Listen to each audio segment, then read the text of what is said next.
اور یہاں ضمنی طور پر یہ بات بھی مان لی جائے کہ اسلام اور پیغمبر اسلام کے مخالفین نے ہمارے آقا صلی اللہ علیہ وسلم کی کثرت ازدواج میں معاذ اللہ شہوت پرستی کے عنصر کو بنیادی وجہ قرار دینے کی ناکام اور ناپاک کوشش کی ہے۔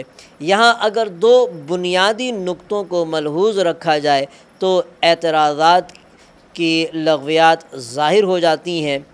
پہلا نقطہ تو یہ ہے کہ آپ نے اپنی بھرپور جوانی ایک ایسی خاتون کے ساتھ گزاری کہ جو عمر میں آپ سے تقریباً دوگنی تھی۔ جب تک وہ زندہ رہیں آپ نے کسی دوسری خاتون کو اپنے عقد میں قبول نہیں کیا۔ حضرت خدیجہ رضی اللہ عنہا کے علاوہ جتنی خواتین سے بھی آپ نے شادیاں کی ہیں وہ بڑھاپے کی حدود میں قدم رکھ چکی تھیں، یعنی 50 وہ بڑھاپے کی حدود میں قدم رکھنے کے بعد یعنی آپ نے شادی کی ہے، یعنی 50 سال کی عمر کے بعد آپ نے کی ہے۔ اور دوسرا نقطہ یہ ہے کہ سوائے حضرت عائشہ صدیقہ رضی اللہ عنہا کے کہ آپ کی کوئی بیوی بھی کنواری نہیں تھی سوائے حضرت عائشہ صدیقہ رضی اللہ عنہا کے۔ تو اگر معاذ اللہ کثرت ازدواج سے آپ کا مقصد شہوت پرستی ہوتا تو آپ یہ شادیاں جوانی میں اور باکرہ لڑکیوں سے کرتے۔ حقیقت یہ ہے کہ تعدد ازدواج میں تعلیمی، تشریعی، اجتماعی اور سیاسی حکمتیں پوشیدہ تھیں، مگر یہ خلاصہ ہے اور اس کی تفصیل اب یہاں بیان کرنا جو ہے جگہ نہیں اور اجازت بھی اس کی نہیں دیتا کہ اس کی یہاں تفصیل بیان کی جائے، اس لیے خلاصہ اس کا بیان کیا گیا۔ اور نبی کریم صلی اللہ علیہ وسلم کی صورت میں مومنوں کو اللہ تعالیٰ نے جو نعمت عظمیٰ عطا فرمائی ہے، اللہ نے اس کی یاد دہانی بھی کرائی ہے اور آپ کی 5 امتیازی اوصاف ذکر فرمائے ہیں۔ آپ اپنی امت پر اور دوسری امت پر بھی قیامت کے دن گواہی دیں گے، کیونکہ پوری دنیا کے انسان آپ کی امت میں شامل ہیں۔ جنہوں نے ایمان قبول کر لیا وہ امت اجابت میں شامل ہیں، اور جنہوں نے ایمان قبول نہ کیا وہ امت دعوت میں داخل ہیں۔ اہل ایمان کو آپ سعادت اور جنت کی بشارت دینے والے ہیں۔ کفار اور فجار کو اللہ کے عذاب اور ہلاکت سے ڈرانا آپ کی ذمہ داری ہے۔ آپ نیکی، اصلاح، اخلاق حسنہ اور استقامت کی دعوت دینے والے ہیں۔ آپ کی دعوت نہ دنیا کی دعوت تھی، نہ اقتدار کی، نہ مال غنیمت جمع کرنے کی، اور نہ ہی قومیت اور عصبیت کی، بلکہ آپ کی دعوت خالص اللہ تعالیٰ کی رضا کے لیے تھی، جس کا مقصد صلاح اور اصلاح کے سوا کچھ بھی نہ تھا۔ اس میں کیا شک ہے کہ انبیاء کے اعمال میں سب سے افضل عمل دعوت ہی ہے، اور خود رب تعالیٰ نے فرمایا، اور اس سے زیادہ اچھی بات والا کون ہے جو اللہ کی طرف بلائے اور نیک کام کرے اور کہے کہ میں یقیناً مسلمانوں میں سے ہوں۔ آپ سراج منیر ہیں کہ آپ کے پر نور وجود سے ظلمتیں دور ہوئیں اور شبہات کا ازالہ ہوا۔ اللہ تعالیٰ نے ہمارے آقا صلی اللہ علیہ وسلم کو چمکتے ہوئے سورج کے ساتھ تشبیہ دی ہے، کیونکہ اللہ تعالیٰ نے آپ کے ذریعے شرک و ضلال کی گمراہیوں کو دور کیا اور گمراہوں کو ہدایت دی، بلکہ ایسے ہی جیسے جب سورج روشن ہو جاتا ہے تو رات کی تاریکی کافور ہو جاتی ہے اور منزل تک پہنچنا آسان ہو جاتا ہے۔ اس کے علاوہ سورہ احزاب وہ آداب بھی بیان کرتی ہے کہ جن آداب سے زمانہ جاہلیت میں لوگ نا آشنا تھے۔ یہاں ان میں سے 3 آداب مذکور ہیں۔ پہلا یہ کہ کسی کے گھر میں اجازت کے بغیر داخل نہ ہوا کرو،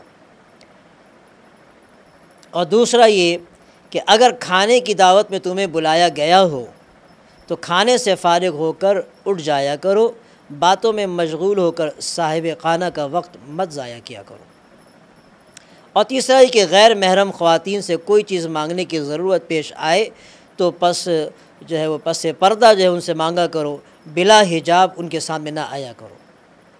البتہ اپنے محارم کے سامنے عورتوں کو بے پردہ آنے کی بھی اجازت ہے۔ اس کے علاوہ ایک مضمون یہ بھی بیان کیا گیا کہ ازواج مطہرات کی حرمت بیان کرنے کے بعد اللہ عز و جل نے حضور صلی اللہ علیہ وسلم کی عظمت و تکریم بیان فرمائی اور اہل ایمان کو آپ پر درود و سلام بھیجنے کا حکم دیا ہے۔ آپ پر درود و سلام حقیقت میں خود ہمارے لیے عزت و تکریم اور ذریعہ رفع درجات اور کفارہ سیئات ہے۔ حضرت ابو طلحہ رضی اللہ عنہ سے روایت ہے کہ ایک دن حضور اقدس صلی اللہ علیہ وسلم تشریف لائے تو آپ کے چہرہ مبارک پر خوشی کے آثار تھے۔ صحابہ نے عرض کیا کہ یا رسول اللہ، آج ہم چہرہ انور پر خوشی کے غیر معمولی آثار دیکھ رہے ہیں۔ تو آپ نے فرمایا کہ آج میرے پاس فرشتہ آیا اور اس نے کہا کہ اے محمد، کیا آپ اس بات سے خوش نہیں ہیں کہ اللہ عز و جل کہتا ہے کہ آپ کی امت میں سے جو کوئی آپ پر ایک بار درود بھیجے گا میں اس پر 10 رحمتیں نازل کروں گا، اور جو کوئی ایک بار سلام بھیجے گا میں اس پر 10 بار سلامتی نازل کروں گا۔ میں نے فرشتے کو جواب دیا کہ ہاں، میں خوش ہوں۔ پہلے امہات المومنین پر حجاب کی فرضیت کا حکم نازل ہوا، پھر عمومی طور پر ہر مسلمان خاتون کو پردے کا حکم دیا گیا، خواہ وہ بیوی ہو یا بہن یا بیٹی ہو یا ماں۔ حجاب عورت کی عزت و عصمت کا محافظ اور باعث تکریم و تشریف ہے۔ حجاب شرعی میں چند شرائط کا جو آداب ہے اور اس کو ملحوظ رکھنا ضروری ہے۔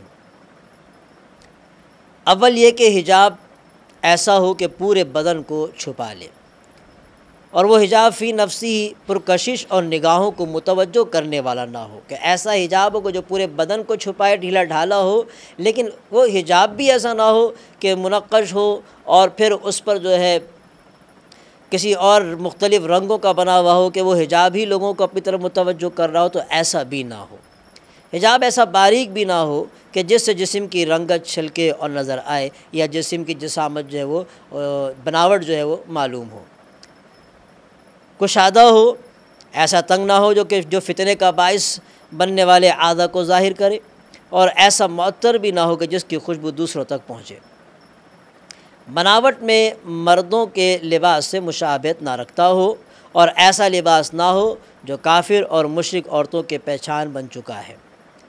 شہرت کا لباس نہ ہو کہ جسے محض شہرت کے لیے پہنا جائے، حدیث میں اس پر سخت وعید آئی ہے۔ سورت کے اختتام پر فرائض و واجبات اور شرعی احکام کی اہمیت بیان کی گئی ہے کہ یہ احکام اس امانت کا حصہ ہیں جو اللہ نے بندوں کو سونپی ہیں۔ آسمانوں، زمین اور پہاڑوں نے اس امانت کا بوجھ اٹھانے سے انکار کر دیا تھا، کیونکہ ان کے اندر یہ بوجھ اٹھانے کی صلاحیت ہی نہ تھی، لیکن چونکہ انسان کو اللہ نے عقل و فکر اور خیر و شر کے درمیان تمیز کرنے کی صلاحیت عطا کی ہے، تو اس نے بوجھ کو تو اٹھا لیا مگر اس کا حق ادا نہ کر سکا۔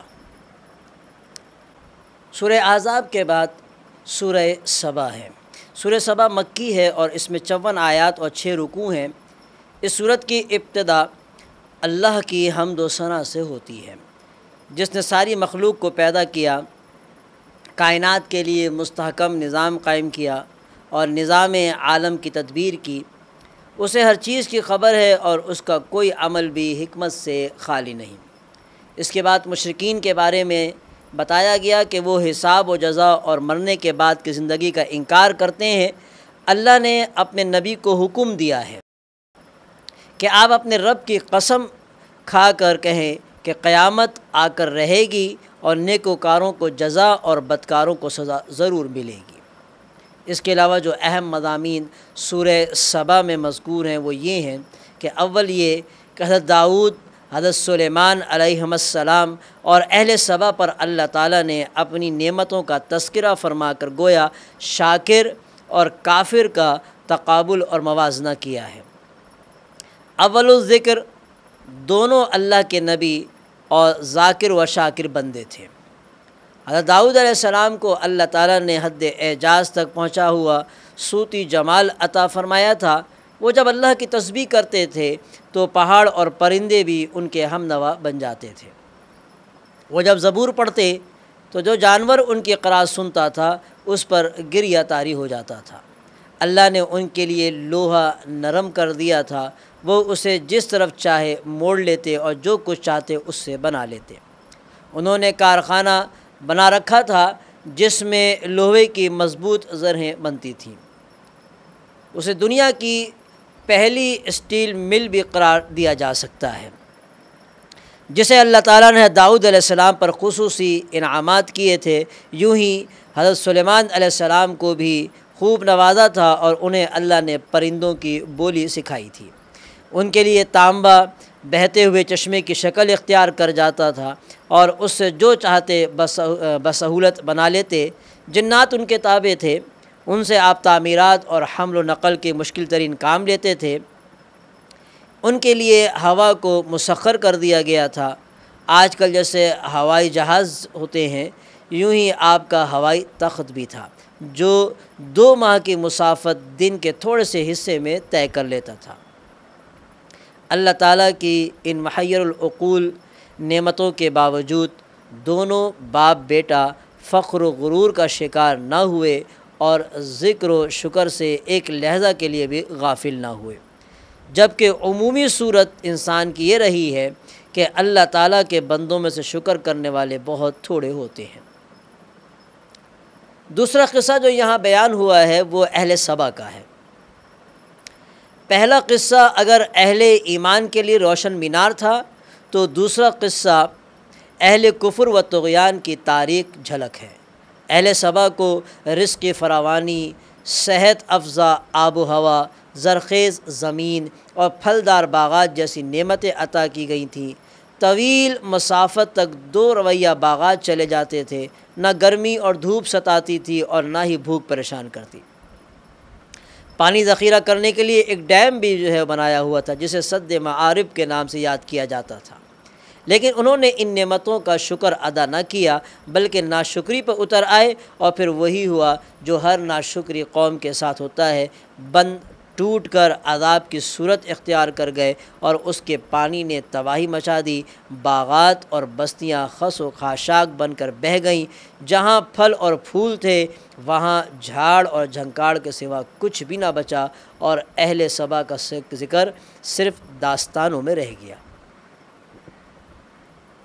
اس صورت میں مسلسل مشرکین کے عقائد و نظریات کی عقلی اور نقلی دلائل سے تردید اور توہین ہے۔ کبھی ان سے کہا گیا کہ بلاؤ ان کو جنہیں تم اللہ کے سوا حاجت روا اور مشکل کشا سمجھتے ہو، دیکھتے ہیں کہ وہ تمہیں کیا فائدہ پہنچاتے ہیں۔ اور کبھی تلقین کے اسلوب میں ان سے سوال کرنے کا حکم دیا گیا کہ بتاؤ تمہیں آسمانوں اور زمین سے کون رزق دیتا ہے۔ کبھی یہ سوال کیا گیا کہ جنہیں تم اللہ کے ساتھ عبادت میں شریک سمجھتے ہو، ذرا انہیں سامنے تو لاؤ تاکہ میں دیکھوں کہ ان کے اندر کون سی ایسی صفت پائی جاتی ہے جس کی وجہ سے وہ عبادت کے مستحق بن گئے ہیں۔ آگے چل کر سورہ سبا میں کفار اور مشرکین کی سرکشی اور کفر کی بنیادی وجہ ثروت و غنا کو بتایا ہے۔